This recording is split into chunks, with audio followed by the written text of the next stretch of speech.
Salut à tous, j'espère que vous allez bien et on se retrouve aujourd'hui pour la suite de cette petite série sur les entraîneurs au PSG. Vous le savez tous, Thomas Tuchel ne devrait pas s'éterniser sur le banc du club de la capitale et celui qui va se charger de trouver le profil idéal pour remplacer l'Allemand, c'est Leonardo.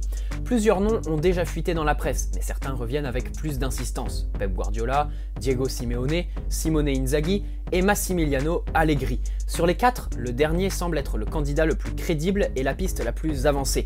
En effet, on sait tous que Leonardo privilégiera son réseau italien pour trouver le successeur de Tuchel. Allegri et Leonardo se connaissent et s'entendent bien, et en plus de cela, l'entraîneur italien va se chercher un banc cet été après une année sabbatique. C'est pour ça qu'aujourd'hui j'ai décidé de vous faire cette petite vidéo pour vous présenter le profil d'Allegri et pour tenter de comprendre pourquoi il pourrait être l'entraîneur parfait pour le PSG. Comme d'habitude, on divisera la vidéo en deux parties, l'une sur son parcours, l'autre sur sa philosophie de jeu. Bienvenue. Massimiliano Allegri voit le jour un 11 août 1967 à Livourne. C'est le premier des deux enfants de sa mère, Carla Allegri, et de son père, Augusto Allegri. Petit, Massimiliano Allegri s'intéressait au foot, mais aussi aux courses de chevaux. Son enfance a plus été bercée par les paris et les courses hippiques que le ballon rond. Si son grand-père l'emmène à l'hippodrome dès l'âge de 5 ans, Allegri reçoit une éducation stricte de la part de ses parents qui le poussent pour une carrière dans le foot. Il n'aime pas l'école, travaille mal et joue au foot en dehors. Mais très tôt, Massimiliano Allegri veut diriger l'équipe pour laquelle il joue à sa façon. Il quitte l'école à 16 ans et se consacre entièrement au foot en tant que joueur. Il démarre sa carrière en 1984 en tant que milieu de terrain et la termine en 2003. Après avoir alterné entre Serie A et Serie B, il changera de club 17 fois pendant sa carrière. Juste après avoir raccroché les crampons, Allegri démarre sa nouvelle carrière. Il entraîne l'Aglianese, Ferrare et l'US Grosseto FC jusqu'en 2006. Son rendement avec Grosseto est médiocre, il est remercié après 9 journées. Mais il démarre la saison suivante sur le banc de l'US Sassuolo, en 3e division. Il obtient pour le club une première promotion historique en Série B et obtient au passage le prix du meilleur entraîneur de Série C1. Il quitte alors le club et signe son premier contrat en première division dans un club pour qui il avait déjà joué lorsqu'il était joueur, Cagliari. Mais ses débuts en Serie A sont très compliqués. Ses 5 premiers matchs se soldent par autant de défaites et la dernière place au classement. Le président lui maintient sa confiance et commence alors une remontée fantastique. Son équipe finit la saison dans la première partie de tableau, à 10 points de l'Europe. La Lazio, l'AC Milan et la Juventus s'intéressent à Allegri au terme de cette saison surprenante. Au final, il préfère rester une saison de plus à Cagliari. Sa deuxième saison sur le banc de Cagliari ressemble fortement à sa première. En effet, les premiers matchs sont très laborieux, mais au bout de 24 journées, son équipe est à 3 points de la 4e place. Alors que son nom revient avec insistance pour prendre la tête d'un grand club, Allegri refuse de prolonger à Cagliari, ce qui créera un conflit avec son président. Massimiliano Allegri est remercié le 13 avril 2010 avant la fin de la saison. 2 mois et demi plus tard, il retrouve un club et pas n'importe lequel. Allegri devient entraîneur de l'AC Milan le 25 juin 2010. Le club lombard est alors dans une situation délicate. En effet, le Milan AC reste sur 3 saisons sans titre depuis la victoire en Ligue des Champions en 2007. En plus de cela, l'effectif est vieillissant et le rival interiste est plus en lumière que l'AC Milan. Mais le mercato estival offrira à Allegri de nombreuses solutions, notamment en attaque. Kevin Prince-Boateng, Robinho et Zlatan Ibrahimovic sont recrutés. Quelques ajustements sont effectués au mercato hivernal et au final, Allegri remporte dès sa première saison le premier trophée de sa carrière d'entraîneur, le championnat d'Italie. Le premier titre de champion depuis la saison 2003-2004 pour l'AC Milan, mais les saisons suivantes ne sont pas aussi réussies. Deuxième du championnat lors de la saison suivante, troisième lors de sa 3e saison à Milan et une 4e saison qu'Allegri ne terminera pas. En effet, Milan peine à gagner, et ce même contre des équipes d'un calibre inférieur. Le 13 janvier 2014, Allegri est démis de ses fonctions. L'ironie du sort voudra que ce licenciement fasse suite à une défaite contre le promu Sassuolo, le club avec lequel Allegri s'est fait connaître en 2007-2008. Le 16 juillet 2014, Allegri prend la tête de la Juventus pour succéder à Antonio Conte, qui a décidé de quitter ses fonctions pour prendre la tête de la sélection italienne. À son arrivée, Allegri ne fait pas l'unanimité. En effet, les tifosi sont furieux de voir le poste de l'emblématique Antonio Conte repris par Allegri, qui avait tenu des propos critiques à l'encontre de la Juve par le passé.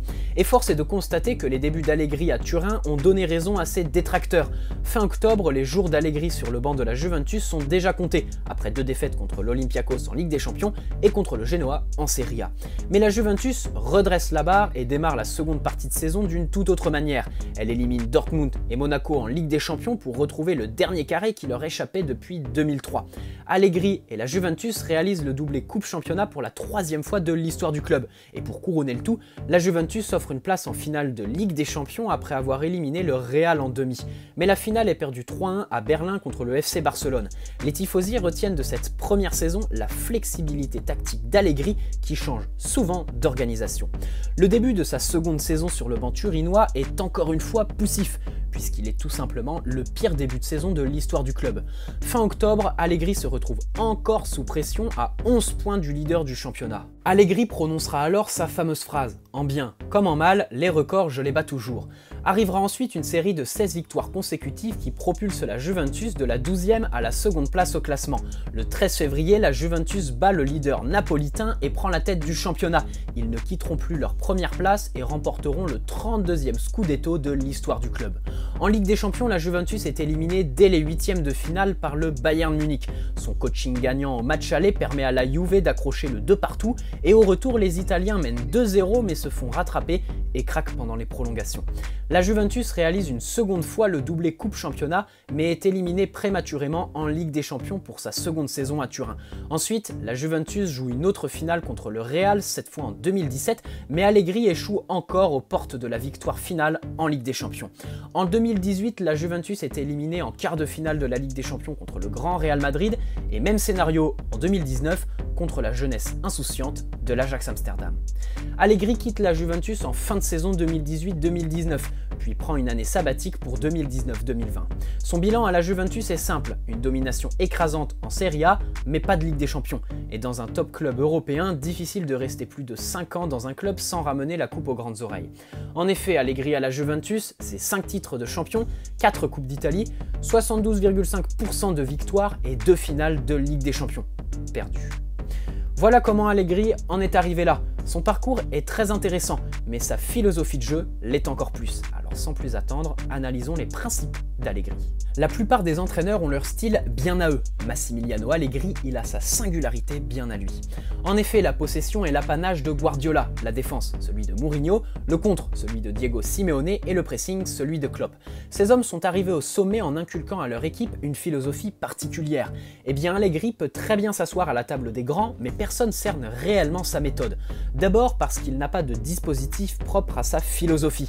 En effet, en 2014-2015, lorsqu'il emmène la Juventus en finale de Ligue des Champions, il alterne entre le 3-5-2 et le 4-4-2 en losange.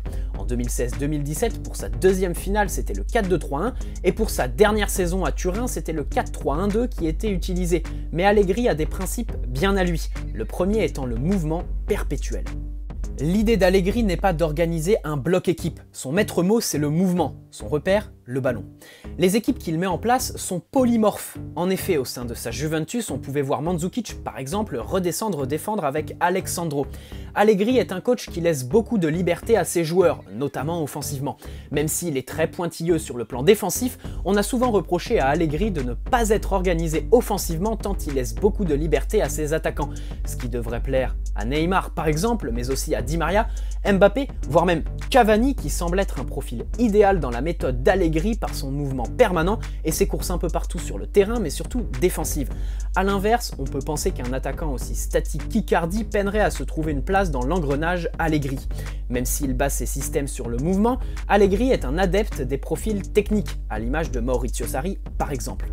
Et pour faire le lien avec notre PSG, on peut dire qu'avec Allegri, il y aurait deux gagnants au milieu, Verratti et Paredes. Même si c'est un entraîneur qui paraît froid et fermé, les relations qu'il entretient avec les vestiaires qu'il entraîne se basent sur la confiance et le dialogue. Il fait partie de ceux qui pensent que dans les plus grands clubs, les joueurs ne sont pas arrivés là par hasard et qu'ils n'ont plus besoin d'une rigueur tactique démentielle. Voici une citation très intéressante d'Allegri sur son jeu. « Je ne pourrais jamais être un coach qui se concentre principalement sur la tactique ou les analyses parce que je suis plus instinctif. Le coach, à mon avis, base ses décisions sur les sensations, sur les perceptions. Sinon, il suffirait de s'asseoir devant l'ordinateur et le football serait comme un jeu de PlayStation. Et ce n'est pas ce que je suis. Dans le football, il y a beaucoup de gens qui essayent d'atteindre la perfection avec des chiffres, avec des tactiques, mais c'est impossible parce qu'il y a trop de variables. Voilà, vous pouvez commencer à cerner la méthode d'Allegri désormais, et on peut déjà dire qu'en tant qu'Italien, il est l'antithèse parfaite du modèle italien, à contre-courant de cette rigueur tactique bien connue de l'école italienne qui ne dévie jamais de ses schémas de départ et dans lesquels chaque joueur représente un rôle, une fonction et une zone. Non, Allegri n'est absolument pas comme ça, il ne faut pas voir en Allegri du Antonio Conte par exemple. Non, Massimiliano Allegri est un coach à part, qui a sa singularité et une méthode qui a fait ses preuves. Au niveau mercato, comme je vous le disais, Allegri pense que plus les joueurs savent jouer au ballon, mieux ils joueront au ballon ensemble. D'où le recrutement de Pjanic par exemple, lorsqu'Allegri était à la Juventus. On note aussi chez Allegri un côté instinctif. Ici encore je vais vous le citer puisqu'il a toujours dit cette phrase très intéressante qui peut amener à une réflexion sur le foot en général. Un match, on peut le préparer, mais on peut jamais le prévoir. Ce qui explique le fait qu'il change souvent de schéma en cours de match, qu'il ne soit pas accro à la tactique et qu'il ait un don pour le coaching. En effet, ce côté instinctif se caractérise par une faculté à prendre des risques en cours de match par des changements osés. Ici, on peut prendre en exemple son coup de maître contre Tottenham en Ligue des Champions. Alors que la Juventus perdait 1-0, Allegri sort Matuidi et Benassia non pas pour faire rentrer des joueurs offensifs, mais pour faire rentrer Lichtsteiner et Asamoah. L'incompréhension est de mise au moment des changements, mais 7 minutes plus tard, et grâce à un jeu soudainement étiré et porté vers les ailes, la Juventus mène 2-1. Voilà, confiance, dialogue, technique, mouvement et dépassement de fonction.